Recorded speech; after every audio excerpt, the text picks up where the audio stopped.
जो लड़ाई है वह सीधे सीधे एनडीए गठबंधन और इंडिया गठबंधन के है। अब आईएएस आईपीएस लोग सेवा रिजाइन करके चुनाव लड़ने नहीं आए, उस पर रोक लगना चाहिए। इसलिए कि बहुत सारे पदाधिकारियों को चुनाव लड़ते और जमानत जब्त करा के हारते हुए भी देखा है। हर लोग पद चाहते हैं और पद की लालसा से लोग विभिन्न क्षेत्रों को छोड़कर। नमस्कार, मैं प्रेरणा, आप देख रहे हैं स्वत्व समाचार और इस वक्त हम जुड़ने जा रहे हैं डॉक्टर जितेंद्र शुक्ल जी से, जो कि ग्रामीण स्तर पर जिस तरीके से राजनीति होती है उसके विश्लेषक भी हैं। उनसे बातचीत करने जा रहे हैं कि जो आईएएस और आईपीएस चुनावी मैदान में उतरते हैं तो उनका चुनाव लड़ने का क्या मोटिव होता है और इसका क्या नैरेटिव होता है, इससे क्या कुछ इम्पैक्ट निकल कर सामने आता है। इन तमाम बिंदुओं पर बात करेंगे। जैसा कि आप जान रहे हैं कि इस वक्त 7वें चरण का चुनाव होना है और इसमें तमाम आईएएस आईपीएस अपना दमखम भी दिखा रहे हैं और साथ ही उन तमाम मशहूर चेहरों के सामने आकर खड़े हो गए हैं जिन्होंने राजनीति में पहले से अपना जो है दबदबा बनाया हुआ है। तो इस वक्त जुड़ेंगे, बातचीत करेंगे कि उनके चुनावी मैदान में आने से क्या कुछ समीकरण बदलता है, क्या कुछ बदलाव आता है। आपके दर्शकों को मेरा नमस्कार जी। देखिए, हर लोग पद चाहते हैं और पद की लालसा से लोग विभिन्न क्षेत्रों को छोड़कर राजनीतिक जीवन में प्रवेश करते हैं। सबसे बड़ी बात यह है कि निश्चित रूप से कहीं ना कहीं उनका प्रभाव होता है। वो भले जीते या न जीते, लेकिन अच्छे प्रत्याशी को हराने में वो सक्षम साबित हो ही जाते हैं। हालांकि बहुत लोग राजनीति से भाग जाते हैं इस दुर्घटना के बाद, चुनाव हारने के बाद, लेकिन बहुत लोग संघर्ष करते हैं। बहुत लोगों को कुछ मिल जाता है, बहुत लोगों को नहीं भी मिल पाता है। जैसे भी आपने कहा, बक्सर से एक आनंद मिश्रा जी चुनाव लड़ रहे हैं। घर के बच्चे हैं, शाहपुर के बगल में पणसौरा एक गाँव है, वहीं के निवासी हैं। कलकत्ता में रहे, पढ़े लिखे वहीं, फिर अपना यूपीएससी से चले गए और आसाम कैडर में आईपीएस थे। अच्छा काम उन्होंने किया वहाँ अपराध के खिलाफ। किन परिस्थितियों के आलोक में रिजाइन करके वो चुनाव लड़ने आ गए, अब यह तो वही बता सकते हैं। लेकिन निश्चित रूप से प्रतिभा संपन्न है और लोगों से मिलने जुलने का एक प्रशासनिक पदाधिकारी है, तो कला है, तो निश्चित रूप से लोगों को प्रभावित कर रहे हैं। लेकिन वह कितना चुनाव में तब्दील हो पाएगा यह भविष्य के गर्भ में है। राजनीति में जो दिखता है वो होता नहीं है और जो होता है वो दिखता नहीं है। अभी पूरे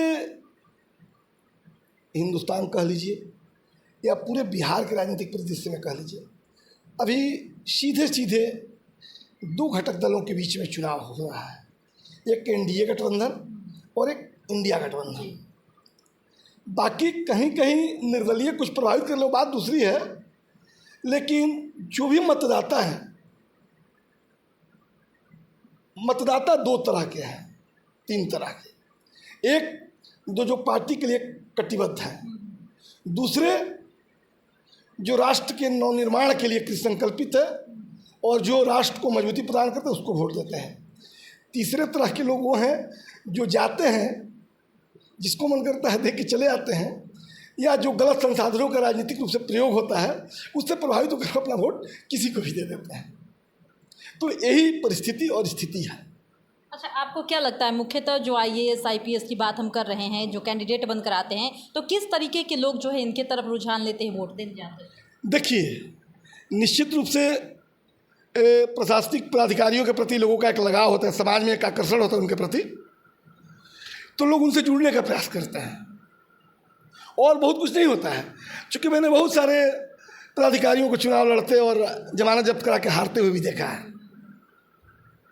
बक्सर लोकसभा क्षेत्र से जस्टिस यूपी सिंह जी भी चुनाव लड़े थे, चीफ जस्टिस, तो हार के चले गए। डीजीपी आनंद प्रसाद भी स्थानीय निकाय का चुनाव लड़ते हुए हार के चले गए। पूर्व डीजीपी डीपी ओझा जी ने भी कहीं से चुनाव लड़ा था, वो भी चुनाव हार गए। इवन बक्सर के एक एक क्षेत्र से परिचित, बिहार के एक एक क्षेत्र से परिचित पंडित गुप्तेश्वर पांडे जी ने भी पद से रिजाइन किया था चुनाव लड़ने के लिए, और टिकट नहीं मिला तो पुनः जाके अपना नौकरी ज्वाइन करनी है, और अब प्रवचन करते चल रहे हैं। तो देखिए, राजनीति जो है वो बहुत संघर्ष का विषय है, ठीक है ना। और मेरा तो यह सरकार से डिमांड भी होगा, मांग भी होगा, एक सामाजिक कार्यकर्ता होने के नाते, कि IAS IPS लोग सेवा रिजाइन करके चुनाव लड़ने नहीं आए, उस पर रोक लगना चाहिए। इसलिए कि हम जो टैक्स का, गाढ़ी कमाई का टैक्स देते हैं पैसा, ट्रेनिंग में करोड़ों रुपया खर्च होते हैं एक IAS IPS को बनाने में, तो उन लोगों पर पाबंदी लगना चाहिए। अगर वही लोग रिजाइन देते चुनाव लड़ते रहेंगे तो जो आम आवाम है, जो नीचे से संघर्ष करके ऊपर राजनीतिक जीवन में पदार्पण किया है, वो कब लड़ेगा। इसलिए या तो सीधे वो नौकरी अपना समाप्त करने के बाद ही, चूँकि सरकार का पैसा बेवजह न जाएगा, करोड़ों रुपया खर्च हुआ ट्रेनिंग पर और उसको आप रिजाइन करके चले हैं, तो पैसा हमारा टैक्स का पैसा गया। इसलिए मेरा सरकार से विनम्र आग्रह होगा इस चुनाव के बाद कि वैसे IAS IPSों पर उन पर नकेल कसा जाए कि वो सेवानिवृत्ति, जब उनका कार्य अवधि पूरा हो जाए, कार्यकाल समाप्त हो जाए नौकरी का, तभी वो चुनावी क्षेत्र में आए और क्षेत्र में आए। सामाजिक काम करना है कीजिए, लेकिन चुनावी राजनीति में उनका प्रवेश वर्जित होना चाहिए। अच्छा, क्या लगता है कि इनके जो वोटर्स होते हैं वो शिक्षित होते हैं, कम शिक्षित होते हैं या नहीं शिक्षित होते हैं? ज़्यादा किस वर्ग के लोग होते हैं इनके वोटर? मैंने क्या बोला कि चूँकि IAS IPS का एक आभा मंडल होता है, हर लोग उससे जुड़ना चाहते हैं, उसी चकाचौंध में कुछ लोग उनके आगे पीछे करते हैं। तो निश्चित रूप से आनंद मिश्रा जी पढ़े लिखे व्यक्ति हैं, उनका एक विचार भी है, लेकिन अभी वर्तमान परिप्रेक्ष्य में जो लड़ाई है, कुछ वोट काट सकते हैं, किसी जीतने वाले कैंडिडेट को हरा सकते हैं, लेकिन उनकी जीत सुनिश्चित नहीं हो सकती है। और शाहाबाद के संदर्भ में बात करें तो देखिए, शाहाबाद के मैं बोला कि पूरे परिप्रेक्ष्य में जो लड़ाई है वह सीधे सीधे NDA गठबंधन और इंडिया गठबंधन के हैं। अभी तक NDA गठबंधन की पलड़ा भारी है, ठीक है। राजनीति में संभावनाओं से इनकार नहीं किया जा सकता, अंतिम समय में भी करवट बदलते रहता है स्थिति परिस्थिति, लेकिन अभी वर्तमान परिप्रेक्ष्य में निश्चित रूप से, चाहे वो आरा की बात हो, आरा लोकसभा की बात हो, निश्चित रूप से RK सिंह जी का पलड़ा भारी है। बक्सर की बात हो, निश्चित रूप से मिथिलेश तिवारी जी की पलड़ा भारी है। सासाराम सुरक्षित लोकसभा क्षेत्र से बात कीजिए, निश्चित रूप से वहाँ CVS राम जी का पलड़ा भारी है। और विक्रमगंज की बात है तो वहाँ काराकाट, जो पहले विक्रमगंज था इसलिए मैंने कह दिया, काराकाट लोकसभा, तो वहाँ निश्चित रूप से कांटे की लड़ाई है। वहाँ लड़ाई त्रिकोणीय है। उपेंद्र जी वहाँ माले के राजा राम जी हैं इंडिया गठबंधन से, NDA गठबंधन से उपेंद्र जी हैं, और पवन सिंह जी निर्दलीय उसको त्रिकोणात्मक बनाने का भरपूर प्रयास कर रहे हैं। अभी चूँकि ग्लैमर की दुनिया से हैं, फिल्मी दुनिया से हैं, भोजपुरी फिल्म स्टार हैं, तो निश्चित उसमें ग्लैमर के चक्कर में लोग उनके आगे पीछे बहुत सारा भीड़ दिख रहा है।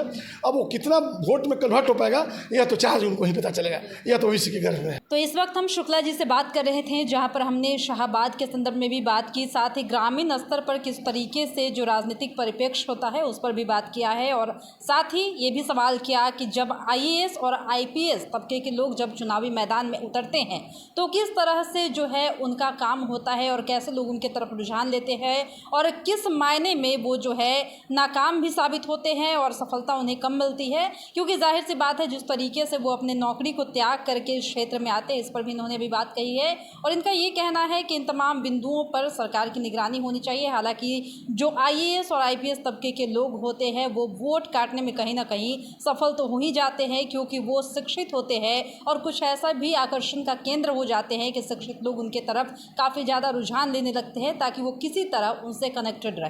फिलहाल इस वक्त की खबर में इतना ही, और भी ऐसी तमाम वीडियो अपडेट्स के लिए बने रहिए हमारे साथ और देख रहिए हमारे चैनल स्वतः।